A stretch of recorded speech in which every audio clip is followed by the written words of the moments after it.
بسم اللہ الرحمن الرحیم کنتم خیر امت اخرجت للناس. اب وہ کانٹیکسٹ وہی چل رہا ہے کہ امت محمدیہ صلی اللہ علیہ وسلم کو ایڈریس کیا جا رہا ہے. پچھلا بھی پورا رکوع اسی پر تھا اور امت محمدیہ صلی اللہ علیہ وسلم کو 3 نکاتی ایجنڈا دیا گیا تھا دعوت و تبلیغ کے اعتبار سے. اب اسی کو آگے لے کے چلا جا رہا ہے. اے امت محمدیہ صلی اللہ علیہ وسلم کنتم خیر امت اخرجت للناس، تم سب سے بہترین امت ہو جو لوگوں کے لیے نکالے گئے ہو. تمہارا مقصد لوگوں کے لیے نکلنا ہے، اور وہ کیا نکلنا ہے؟ تأمرون بالمعروف وتنہون عن المنکر، تم نیکی کا حکم دیتے ہو اور برائی سے روکتے ہو. وتؤمنون باللہ، اور اللہ پر ایمان لاتے ہو. اللہ پر ایمان کو سیکنڈری جگہ پر ایڈریس کیا گیا. پرائمری طور پر 2 چیزیں، تم نیکی کا حکم دیتے ہو اور برائی سے روکتے ہو، اور اللہ پر ایمان لاتے ہو. کیا مطلب؟ کہ اللہ پر ایمان کا تقاضا ہے کہ نیکی کا حکم دو اور برائی سے منع کرو. جس کا ایمان اللہ پر مضبوط ہوگا وہ شیطان کو ننگا نہیں ناچنے دے گا. وہ کہے گا اپنے ہاتھ سے روک سکے گا تو ہاتھ سے برائی کو روکے گا، نہیں تو زبان سے ضرور روکے گا، اور اگر بالکل کمزور ایمان والا ہوا تو دل میں ضرور برا جانے گا. لیکن ذالک اضعف الایمان، نبی صلی اللہ علیہ وسلم فرمایا یہ ایمان کا کمزور ترین درجہ ہے کہ دل میں برا سمجھو. صحیح مسلم میں حدیث ہے. تو اس امت کی خوبی کیا ہے؟ نیکی کا حکم دیتے ہیں، برائی سے روکتے ہیں اور اللہ پر ایمان لاتے ہیں، جیسا کہ ایمان لانے کا حق ہے. کیونکہ جو اللہ پر ایمان لائے گا اس کی اہمیت اللہ کے لیے ہوگی. والذین آمنوا اشد حبا للہ، ایمان والے شدید ترین اللہ سے محبت رکھتے ہیں. جس کی محبت اپنے رب کے ساتھ ہوگی وہ اپنے رب کی نافرمانیاں دیکھ نہیں سکے گا، کوشش کر کے روکے گا. تو امر بالمعروف و نہی عن المنکر، اس کے اوپر میں نے پچھلی دفعہ بھی تھوڑا سا ایڈریس کیا تھا، لیکن اب میں اس کو ڈیٹیل کے ساتھ تھوڑا ایڈریس کرتا ہوں. 4 حدیثیں اس کانٹیکسٹ میں بیان کروں گا. پہلی حدیث صحیح بخاری سے ہے. صحیح بخاری میں امام کائنات صلی اللہ علیہ وسلم کی حدیث موجود ہے. آپ صلی اللہ علیہ وسلم نے نیکی کی دعوت کرنے والے اور برائی سے روکنے والوں کی مثال بیان فرمائی. آپ صلی اللہ علیہ وسلم نے ارشاد فرمایا کہ کچھ لوگ دریا کے سفر پر نکلے اور وہ ایک کشتی میں سوار ہوئے جس کشتی کی 2 منزلیں. اب انہوں نے آپس میں کوڑا ڈالا، کوڑا اندازی کی، بیلٹنگ کی. تو کچھ لوگوں کا نام اوپر والی منزل کے لیے نکلا، کچھ لوگوں کا نام نیچے والی منزل کے لیے نکلا. اب دونوں کشتی پہ جب سوار ہوئے تو کچھ لوگ اوپر کی منزل میں چلے گئے، کچھ نیچے کی منزل میں. لیکن پانی کا بندوبست اوپر والی منزل میں تھا، تو نیچے والے لوگ پانی حاصل کرنے کے لیے اوپر والی منزل پہ جایا کرتے تھے. لیکن کچھ وقت گزرنے کے بعد ان کو یہ احساس ہوا کہ ہمارے لیے سیڑھیاں چڑھنا اور بار بار اوپر جانا بڑا مشکل ہے. تو انہوں نے کشتی کے پیندے میں سوراخ کرنا شروع کر دیا کہ اوپر جانے کی کیا ضرورت ہے، پانی تو نیچے موجود ہے، سمندر کا پانی، اور کشتی میں سوراخ کر کے پانی یہیں سے نکال لیتے ہیں. تو آپ صلی اللہ علیہ وسلم نے اس بات پر ارشاد فرمایا کہ اب اگر اوپر والی منزل والے لوگ نیچے والے لوگوں کو روکتے ہیں کہ وہ کشتی میں سوراخ نہ کریں، خود بھی بچیں گے، ان کو بھی بچا لیں گے. اور اگر ان کو نہیں روکتے اور کہتے ہیں یہ تو اپنی منزل میں سوراخ کر رہے ہیں، ان کو کرنے دیں، ہمیں کیا فرق پڑتا ہے، تو وہ خود بھی غرق ہوں گے اور وہ بھی غرق ہوں گے. یہ صحیح بخاری میں نبی صلی اللہ علیہ وسلم نے نیکی کی دعوت اور برائی سے روکنے کی مثال بیان فرمائی کہ جو لوگ نیکی کی دعوت نہیں کرتے ان کی مثال اسی اوپر کی منزل والے لوگوں کی طرح ہے کہ وہ کہہ رہے ہیں یہ تو اپنی نچلی منزل میں سوراخ کر رہے ہیں، ہمیں کیا فرق پڑتا ہے. لیکن کیا ہوگا جب وہ کشتی میں سوراخ ہوگا، پانی کشتی میں داخل ہوگا، اوپر والے بھی ڈوبیں گے، نیچے والے بھی. پھر ان میں فرق نہیں ہوگا کہ سوراخ تو نیچے والوں نے کیا تھا، اوپر والے کیوں غرق ہوئے. بالکل اسی طرح جو نیکی کی دعوت نہیں کریں گے وہ اوپر کی منزل والے لوگ ہیں، اور نیچے وہ لوگ ہیں جو کہ برائی کر رہے ہیں. اوپر والوں پر لازمی ہے کہ وہ نیچے والوں کو روکیں. تو یہ نبی صلی اللہ علیہ وسلم نے نیکی کی دعوت اور برائی سے روکنے کو ایک مثال سے بیان فرمایا. دوسری حدیث صحیح مسلم میں ہے، امام کائنات صلی اللہ علیہ وسلم نے فرمایا کہ مومن کی نشانیاں بیان فرماتے ہوئے آپ صلی اللہ علیہ وسلم نے ارشاد فرمایا کہ جب بھی کوئی برائی دیکھو اس کو اپنے ہاتھ سے روکو، اگر اس پر طاقت نہ رکھتے ہو تو اپنی زبان سے روکو، اور اگر اپنی زبان سے بھی نہیں روک سکتے تو کم از کم دل میں برا جانو، لیکن فرمایا ذالک اضعف الایمان، یہ ضعیف ترین درجہ ہے ایمان کا، اس کے بعد تو ایمان ہے ہی نہیں ہے، کمزور ترین درجہ، ایک باریک سا رشتہ ہے ایمان کے ساتھ اور وہ ٹوٹ جائے گا، ظاہر ہے کہ جو اللہ کی حدوں پر جائے گا تو وہ حد کراس بھی کر جائے گا، اس سے پیچھے رہنا ہے، کم از کم زبان سے ضرور برا کہنا ہے۔ شیطان کو گونگا ناچنے، گونگے شیطان نہیں بننا کہ شیطان ناچتا رہے اور ہم گونگے شیطان بن کے اس کو انڈورس کرتے رہے، ضرور روکنا ہے، نیکی کی دعوت ضرور کرنی ہے، برائی سے ضرور روکنا ہے۔ تو فرمایا آپ صلی اللہ علیہ وسلم نے کمزور ترین درجہ یہ ہے کہ تم دل میں اس کو برا سمجھو، کمزور ترین درجہ۔ تیسری حدیث صحیح بخاری اور صحیح مسلم کی متفق علیہ حدیث ہے، امام کائنات صلی اللہ علیہ وسلم نے ارشاد فرمایا کہ قیامت والے دن دوزخ میں، اب یہ دعوت کے حوالے سے ایک بہت بڑی چیز ہے جو قرآن پاک میں سورہ الصف کی آیت نمبر 2 میں ارشاد ہوئی، لما تقولون ما لا تفعلون، اے ایمان والو لوگوں کو وہ کیوں کہتے ہو جو خود نہیں کرتے، دوسروں کو تو وصیت کر رہے ہو نیکی کے کام کی، خود اس پر عمل نہیں کر رہے، لوگوں کو تو برائی سے روک رہے اور خود نہیں روک رہے۔ یہ منافقانہ کردار جو ہے اس کو قرآن میں ایڈریس کیا گیا، تو نیکی کی دعوت کے حوالے سے یہ حدیث بخاری اور مسلم کی ذہن میں رکھیں۔ آپ صلی اللہ علیہ وسلم نے ارشاد فرمایا قیامت والے دن دوزخ کے اندر جو لوگ اوروں کو نیکی کی دعوت دیتے تھے اور برائی سے روکتے تھے لیکن خود نہیں رکتے تھے اور نہ خود نیکی پر عمل کرتے تھے، ان کی انتڑیاں آگ کی بنا دی جائیں گی اور وہ اپنی انتڑیوں کے گرد دوزخ کے اندر چکر لگائیں گے جس طرح کے گدھا چکر لگاتا ہے، یا ہمارے اس کلچر کے اندر کولو کا بیل جو ہے پانی نکالنے کے لیے چکر لگاتا ہے، عرب کے کلچر کے اندر گدھے کو وہ چکر لگوایا کرتے تھے پانی نکالنے کے لیے یا اس طریقے سے گندم کو الگ کرنے کے لیے سٹے سے۔ تو آپ صلی اللہ علیہ وسلم نے فرمایا کہ اس شخص کی مثال جو خود نیکی کی دعوت لوگوں کو دیتا ہے اور برائی سے روکتا ہے لیکن خود اس پر عمل نہیں کرتا، اس کی انتڑیاں آگ کی بنا دی جائیں گی، وہ اپنی انتڑیوں کے گرد چکر کاٹے گا، بولے اعوذ باللہ تعالی، اور سارے دوست کی اس کے گرد جمع ہو کر پوچھیں گے کہ بھائی صاحب آپ تو بہت بڑے مولانا صاحب تھے، بڑے شیخ الحدیث شیخ القرآن تھے، آپ تو جمعے کے خطبے میں بڑے اچھے واز کیا کرتے تھے، آپ دوزخ میں کیوں پہنچ گئے ہیں؟ تو وہ مولانا صاحب کہیں گے یا جو بھی، وہ کہیں گے کہ افسوس ہم وہ کہا کرتے تھے جس پہ خود عمل نہیں کیا کرتے تھے، اس وجہ سے ہم دوزخ میں پہنچ گئے۔ تو میرے استاد فرمایا کرتے تھے ڈاکٹر اسرار صاحب، اللہ تعالیٰ ان کی غلطیاں معاف کرے اور نیکیوں کا ان کو اجر عطا فرمائے، کہ دنیا میں بڑی بڑی جماعتوں کے لیڈر ہیں جن کو لوگ بڑی عزت دیتے ہیں اور قیامت والے دن ان کی مٹی پلید ہو رہی ہوگی، کیونکہ عزت تو دنیا کی نظر میں ہے، دنیا ہاتھ بھی چومتی ہوگی، دنیا پاؤں بھی چومتی ہوگی، دنیا ایک ان کے حکم کے اوپر اپنی دولت بھی لٹا دیتی ہوگی، اپنی عزت بھی لٹا دیتی ہوگی، لیکن آخرت میں اللہ کے حضور زیرو، بولے اعوذ باللہ۔ اور چوتھی حدیث اس کانٹیکسٹ میں جامعہ ترمذی میں حدیث ہے، امام کائنات صلی اللہ علیہ وسلم نے ارشاد فرمایا اللہ کی قسم، اس اللہ کی قسم جس کے قبضہ قدرت میں میری جان ہے، کہ تم ضرور نیکی کی دعوت کرو اور ضرور برائی سے روکو، ورنہ اللہ کا عذاب تمہیں بھی آ گھیرے گا، اور تم لوگ دعا کرو گے اللہ تمہاری دعائیں قبول نہیں کرے گا، پھر اللہ تعالیٰ اس میں فرق نہیں کرے گا کہ کوئی نیک ہے یا بد ہے، جو برائی سے نہیں روکے گا وہ اس کا حصہ ہوگا، بولے اعوذ باللہ۔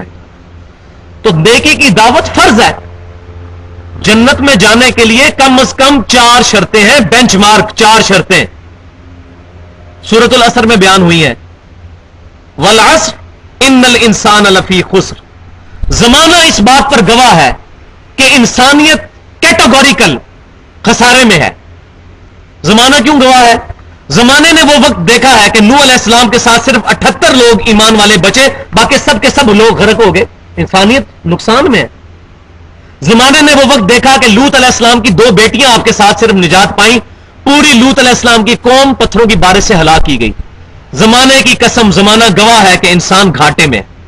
زمانے نے وہ وقت بھی دیکھا کہ موسیٰ علیہ السلام کے ساتھ چند لوگ نجات پا گئے اور پوری آل فرعون سمندر میں غرق کر دی گئی. زمانہ اس بات پر بھی گواہ ہے کہ قوم عاد اور قوم سمود کو ہلاک کیا گیا عذاب کے ذریعے. تو اوورآل تو انسانیت گھاٹے میں ہی چلتی آ رہی ہے. الا الذین آمنوا، ہاں مگر چند لوگ جو ایمان لے آئیں، وعملوا الصالحات نمبر 2، اور نیک اعمال کریں. یہ 2 ہیں، ابھی 2 اور باقی ہیں. وتواصوا بالحق، اور حق بات کی وصیت کریں. وتواصوا بالصبر، اور حق بات جب کریں گے تو مخالفت تو ہوگی. میٹھی میٹھی توحید تو سارے سن لیتے ہیں. جب آپ لوگوں کو ایسی توحید بیان کریں گے جس کے اندر شرک سے چھٹکارے کی طرف بھی ترغیب دلائی جائے گی تو لوگ تو مخالفت کریں گے. لوگ تو پارٹی بازی کے چکر میں، فرقہ واریت کے چکر میں، جماعتی چکر میں آ کے مخالفت کریں گے. حق بات سننے کی تو کسی کے اندر وہ قطعی جو ہے وہ ہمت ہوتی بہت کم لوگوں کے اندر. تو وتواصوا بالحق، حق بات کی وصیت. حق بات کیا ہے؟ یہ قرآن سورہ بنی اسرائیل میں آیا وَبِالْحَقِّ أَنزَلْنَاهُ وَبِالْحَقِّ نَزَلَ. اس قرآن کو ہم نے حق کے ساتھ نازل کیا، پرپزفل، مقصد کے ساتھ، اور یہ حق کے ساتھ نازل ہوا. اور سورۃ الحدید میں جا کے تو پھر اس کا کلائمیکس ہے أَلَمْ يَأْنِ لِلَّذِينَ آمَنُوا أَن تَخْشَعَ قُلُوبُهُمْ لِذِكْرِ اللَّهِ وَمَا نَزَلَ مِنَ الْحَقِّ. کیا ایمان والوں پر ابھی وہ وقت نہیں آیا کہ ان کے دل اللہ کی یاد کی طرف جھک جائے اور اس حق کی طرف جو ہم نے ان کی طرف اتارا. یہ حق یہ ہے وتواصوا بالحق. دعوت الی القرآن، دعوت الی القرآن، دعوت الی القرآن. تو قرآن کی جب دعوت ہوگی تو ظاہر ہے کہ پھر تو کوئی نہیں ٹکے گا اس کے سامنے. پھر جب فرقہ واریت کی دعوت ہوگی وہ اس سے ٹکرا جائے گی. قرآن تو پھر کہے گا ان الذین فرقوا دینہم وکانوا شیعا لست منہم فی شیء. اے محبوب صلی اللہ علیہ وسلم، بے شک جن لوگوں نے دین میں فرقے بنائے اور اپنے آپ کو گروہوں میں بانٹ لیا، ان کا آپ سے کوئی تعلق نہیں صلی اللہ علیہ وسلم. پھر قرآن تو کہے گا وَاعْتَصِمُوا بِحَبْلِ اللَّهِ جَمِيعًا وَلَا تَفَرَّقُوا. اللہ کی رسی قرآن کو مضبوطی سے پکڑ لو، فرقوں میں مت بٹو. قرآن تو پھر انڈیا کے شہروں کے نام مسجدوں کے باہر نہیں نکلنے دے گا. مسجدوں کے ہیڈز کے اوپر، مسجدوں کے دروازوں پر فرقوں کے نام تو نہیں قرآن لکھنے دے گا. وہ تو دعوت الی الاسلام، دعوت الی القرآن، دعوت الی الایمان ہوگی. فرقوں کی دعوت نہیں ہوگی. مخالفت ہوگی تو مخالفت ہوگی تو وتواصوا بالصبر. پھر صبر کی بھی تلقین کرنی پڑے گی. جس کو آپ دعوت الی الحق کے لیے تیار کر رہے ہیں اس کو یہ بھی تیار رکھیں کہ بھائی پھینٹی لگے گی. یہ بات کرو گے تو پھینٹی لازمی ہے. حق بات بلند کرو گے تو پھینٹی لگے گی. یہی وجہ ہے کہ جن جن لوگوں کی نوکری دین کے ساتھ لگی ہوئی ہے ان کے لیے بڑا مشکل ہے کہ وہ اپنے مکتبہ فکر کے خلاف ممبر سے بات کریں. کسی بریلوی دیوبندی کے لیے یہ چیز آسان نہیں ہے کہ وہ اپنے ممبر سے بخاری اور مسلم میں جو نماز کا طریقہ لکھا ہے یہ لوگوں کو بتائے.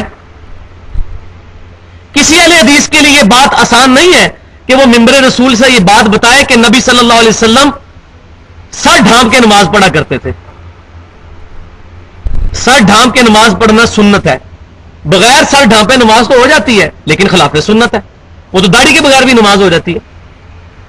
لیکن آپ صلی اللہ علیہ وسلم کا عمومی عمل سر ڈھانپ کے نماز پڑھنا ہے. پتہ اس کو بھی ہے لیکن وہ یہ بات کرے گا لوگ کہیں گے اس کو پتہ نہیں کیا ہو گیا. اسی طریقے سے اگر کوئی شیعہ اور رافضی ممبر رسول پہ یہ بات کرنا شروع کر دے کہ بھائیو کیا پدی کا شوربہ، ہم 1400 سال بعد صحابہ اکرام علیہم رضوان کے بارے میں جو بکواس کرتے ہیں ہمیں اپنی زبانیں بند کرنی چاہیے. ہم کون ہوتے ہیں صحابہ اکرام کے بارے میں اس طرح کی اوٹ پٹانگ باتیں کرنے والے؟ ہمیں اپنے ماں باپ کی، اپنے گھر والوں کی فکر کرنی چاہیے، اپنے رشتہ داروں کی، کہ ہم صحابہ اکرام پر فتوے لگا رہے ہیں کہ وہ سارے کے سارے بےمان ہو گئے تھے، نعوذ باللہ من ذالک. تو جب یہ ممبر سے بات کرے گا اس کی پھینٹی لگے گی. کون سنے گا؟ ہاں جو کسی مکتبہ فکر کو پریزنٹ نہیں کرتا ہوگا وہ تو قرآن پاک سے اور سنت سے صحیح بات جو ہے، حق بات لوگوں تک پہنچا دے گا. تو یہ بڑا مشکل کام ہے. تو اس آیت کے اوپر پچھلی دفعہ بھی مجھے پروفیسر صاحب نے بھی کہا تھا کہ آپ اس کو ایڈریس کریں ڈیٹیل کے ساتھ، تو میں نے اس کو آج بھی ڈیٹیل کے ساتھ، کنتم خیر امت اخرجت للناس، تم بہترین امت ہو جو لوگوں کے نفع کے لیے نکالی گئی ہو. کیوں کہ اب انبیاء کرام کا سلسلہ مکمل ہو چکا، ختم نبوت اپنے آخری درجے میں ہو چکی، اب کسی نبی نے بھی دعوت و تبلیغ کے لیے دنیا میں نہیں آنا، اب پوری کی پوری امت یہ دائی امت ہے جو انبیاء والا کام کرے گی قیامت تک کے لیے. اور یہ آپشنل نہیں ہے، obligation. یہ obligation, it is an obligation on each Muslim. ہر مسلمان پہ یہ فرض ہے کہ اس نے دعوت کا کام کرنا ہے. تو یہ جن لوگوں کو یہ ہے کہ اپنی داڑھیاں پگڑیاں رکھ لو، شلواریں ٹخنوں سے اوپر کر لو، جنت میں چلے جاؤ گے، 4 شرطیں کم از کم، الا الذین آمنوا وعملوا الصالحات وتواصوا بالحق، حق بات کی تبلیغ، وتواصوا بالصبر، اور صبر کی تبلیغ. اور ظاہر تبلیغ کرنی ہے تو خود بھی صبر کرنا ہے. یہ 4 شرطیں ہیں کم از کم انسانیت کو گھاٹے سے نکالنے کے لیے. تو تم سب سے بہترین امت ہو جو لوگوں کے نفع کے لیے نکالی گئی ہو. تأمرون بالمعروف، تم نیکی کا حکم دیتے ہو، وتنہون عن المنکر، اور برائی سے روکتے ہو، وتؤمنون باللہ، اور اللہ پر ایمان لاتے ہو جس طرح حق ہے، کیونکہ اللہ پر ایمان لانے کا حق یہ ہے کہ نیکی کی دعوت دو، برائی سے روکو. تو صحابہ کرام علیہ رضوان نے یہی کام کیا، پھر الحمدللہ تابعین، تبع تابعین اور محدثین اور بڑے بڑے ائمہ اسی کام کو لے کر چلے. اور اب بھی ہر انسان کو یہ چاہیے جس نے کلمہ پڑھا ہے نبی صلی اللہ علیہ وسلم کا، وہ نیکی کی دعوت کا کام کرے. اس لیے نہیں کہ لوگوں کو ہدایت ملے، ہدایت تو اللہ کے ہاتھ میں ہے، اس لیے کہ اپنی ہدایت ہو جائے، کیونکہ اپنے کو تو 4 شرطیں چاہیے جنت میں پہنچنے کے لیے. میں جو بیٹھ کے آپ کو دعوت کر رہا ہوں، مجھے آپ کے ساتھ کوئی انٹرسٹ نہیں ہے، مجھے تو اپنی آخرت کے ساتھ انٹرسٹ ہے کہ جو مجھے بات پتا ہے میں ایسا طریقے سے آپ تک کنوے کروں تاکہ میری 4 شرطیں وہ پوری ہو جائیں، میری گنتی پوری ہو جائے. تو ہر بندے نے اپنی آخرت کی فکر کے لیے لوگوں کو حق بات بتانی ہے. وَلَوْ آمَنَ أَهْلُ الْكِتَابِ لَكَانَ خَيْرًا لَهُمْ، اور اگر ایمان لے آتے اہل کتاب، جیوز اور کرسچنز، تو ان کے لیے کتنا اچھا ہوتا. نبی صلی اللہ علیہ وسلم کی انہوں نے دعوت کو ٹھکرایا تو ان کے لیے خود خرابی ہوئی. اگر وہ ایمان لے آتے تو ان کے لیے اچھا ہوتا. منہم المؤمنون، ان کے اندر کچھ مومن بھی ہیں، وَأَكْثَرُهُمُ الْفَاسِقُونَ، لیکن اکثریت فاسقوں کی ہے، کہ جو جانتے بوجھتے ہوئے بھی اولڈ ٹیسٹیمنٹ میں اور نیو ٹیسٹیمنٹ میں جو نبی صلی اللہ علیہ وسلم کی پریڈکشنز آئی ہیں تورات اور انجیل کے اندر، ان کے علماء کو پتہ تھی، وہ نبی صلی اللہ علیہ وسلم کو پہچانتے تھے. میں کئی دفعہ بتا چکا ہوں تورات اور انجیل کے حوالے دے کر کہ ان کو یہ بات پتہ تھی کہ نبی صلی اللہ علیہ وسلم نبی آخر الزمان بن کر آئے ہیں، آپ صلی اللہ علیہ وسلم کے سر مبارک پر ختم نبوت کا تاج سجا ہے، لیکن وہ اپنے آباء و اجداد کے دین کو چھوڑنا ان کے لیے مشکل ہو گیا تھا.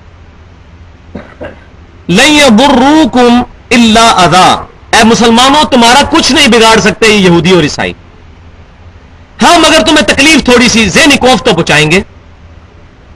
ظاہر ہے کہ ذہنی ٹینشن تو ہوتی ہے، یہ دعوت کے کام میں ہوتا ہے. بعض کا مجھے بھی بڑی ٹینشن ہو جاتی ہے کیونکہ ہمیں بھی بڑی جگہ جگہ سے دھمکیاں ملتی ہیں اور عجیب و غریب جھوٹے پراپوگنڈے ہمارے پہ بھی کیے جاتے ہیں، تو ذہنی کوف ضرور ہوتی ہے. باقی فزیکلی تو کوئی سامنے آتا نہیں، علمی طور پہ تو کسی کی ضرورت ہی نہیں آگے سامنے بیٹھ سکے، کیونکہ ان کو پتا ہے کہ کتاب و سنت سے یہاں بات ہوگی، کسی فرقے کی بات نہیں ہوگی. پھر ہم تو یہ نہیں سنیں گے کہ جی احمد بریلوی صاحب نے یہ لکھا ہے اور رشید تھانوی صاحب نے یہ لکھا ہے اور امام ابن تیمیہ رحمۃ اللہ علیہ نے یہ لکھا ہے. ہم تو کہیں گے بھائی کتاب و سنت اجماع سے بات کرو، کسی مولوی کا حوالہ ہمیں نہیں دینا. تو پھر تو 2 منٹ میں نہیں کوئی ٹکے گا. تو کوفت ہوتی ہے. تو میں نے پہلے بھی یہ بات عرض کی تھی، جو بندہ دعوت کے کام میں جڑا نہیں ہوا نا، اس کو قرآن نہیں سمجھ آ سکتا. جو دعوت کا کام کرے گا یہ آیتیں اس کو سمجھ آئیں گی کہ تمہارا کچھ نہیں بگاڑ سکیں گے، لیکن ذہنی کوفت تمہیں ضرور ہوگی. تمہیں خبریں ملیں گی اب یہ ہو رہا ہے. یہ تو تعویل عام کے اعتبار، تعویل خاص کے اعتبار سے نبی صلی اللہ علیہ وسلم کو جو ذہنی اذیت وہ دیتے تھے، آپ صلی اللہ علیہ وسلم کو خبریں ملتی تھی کہ اب یہ لوگ جمع ہو رہے ہیں نبی صلی اللہ علیہ وسلم کے خلاف جنگ کرنے کے لیے، تو آپ صلی اللہ علیہ وسلم کو بھی صحابہ کرام کو قتال کے لیے ابھارنا پڑتا تھا اور یہ سارے معاملات لے کے چلنے پڑتے سارے. تو آپ صلی اللہ علیہ وسلم کو بھی قرآن پاک میں حکم ہوا کہ مومنین کو قتال کے لیے ابھاریے، کیونکہ اسلام کی سب سے اونچی چوٹی جو ہے وہ قتال ہے. سب سے اونچی سمم بونم اسلام کا قتال ہے کہ کوئی شخص اپنی جان لے کر اللہ کے حضور حاضر ہو جائے کہ اے اللہ میں اپنی جان اب میدان جنگ میں تیرے لیے لے کے آ گیا، سب سے بڑی چیز جو میں پیش کر سکتا تھا تیرے لیے وہ میری جان ہے. اور نبی صلی اللہ علیہ وسلم کا فرمان ہے کہ جو شخص شہادت کی تمنا کے بغیر مرا وہ منافقت کی موت مرا. تو ہر مومن کے لیے ضروری ہے کہ وہ اللہ کے حضور اپنی جان دینے کے لیے ہر وقت تیار رہے. لیکن بھائی جان وہی دے گا جو فجر کی نماز تکبیر اولیٰ سے پڑھے گا. جو فجر کے وقت تکبیر اولیٰ سے مسجد میں آ کے نماز نہیں پڑھ سکتا, وہ کیا قتال کرے گا اور کیا جہاد کرے گا؟ وہ تو اپنے نفس پر ہی حاوی نہیں ہو سکا.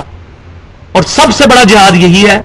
دعوت الی القرآن, سورہ الفرقان آیت نمبر 52, فلا تطع الکافرین وجاہدہم بہ جہادا کبیرا. اے محبوب صلی اللہ علیہ وسلم, کافروں کی پرواہ مت کرے اور اس کتاب کے ذریعے ان سے بڑا جہاد کرے. دعوت الی القرآن. جب قرآن کے بانڈ میں جکڑے جائیں گے, آخرت کی محبت پیدا ہوگی, دنیا سے بے رغبتی ہوگی, پھر اپنی جان بھی دینے کے لیے تیار ہو جائیں گے.